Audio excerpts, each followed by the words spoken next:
গত বছর পাঠান, জওয়ান ও ডাঙ্কি ছবি দিয়ে বাজিমাত করেছেন বলিউড বাদশাহ শাহরুখ খান।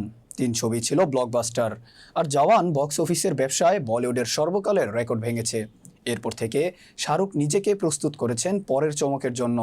এবার সেই চমকই ফাঁস হয়ে গেল। পরিচালক সুজয় ঘোষের কিং ছবির শুটিং ফ্লোর থেকে ফাঁস হলো নতুন লোক। জানা যায়, বলিপাড়ায় মেয়ে সুহানার মাটি শক্ত করতে নাকি ২০০ কোটি টাকা খরচ করে ছবি প্রযোজনা করতে যাচ্ছেন বলিউড বাদশাহ। পরিচালক জোয়া আখতারের হাত ধরেই ইতোমধ্যে নেটফ্লিক্সে দ্য আর্টিস্ট ছবি দিয়ে হাতেখড়ি হয়েছে সোহানার। তবে তার অভিনয় খুব একটা সাড়া ফেলেনি। উল্টো সোহানাকে ঘিরে নানা ট্রোল হয়েছে। সেসব পেছনে ফেলে শাহরুখ কন্যার মন এখন নতুন ছবিতে। প্রথমে শোনা যাচ্ছিল সিদ্ধার্থ আনন্দের পরিচালনায় বড় পর্দায় জুটি বাঁধতে যাচ্ছেন বাবা মেয়ে। কয়েকদিন যেতেই শোনা গেল সুজয় ঘোষের পরিচালনাতেই পর্দা ভাগাভাগি করবেন শাহরুখ খান ও তার মেয়ে সোহানা। তবে শাহরুখের সঙ্গে যৌথভাবে ছবিটি প্রযোজনা করবেন সিদ্ধার্থ আনন্দ। প্রথমবার শাহরুখ সোহানা একসঙ্গে, সেই ছবি নিয়ে ভক্তদের কৌতূহল যে চরমে থাকবে তা বলাই বাহুল্য।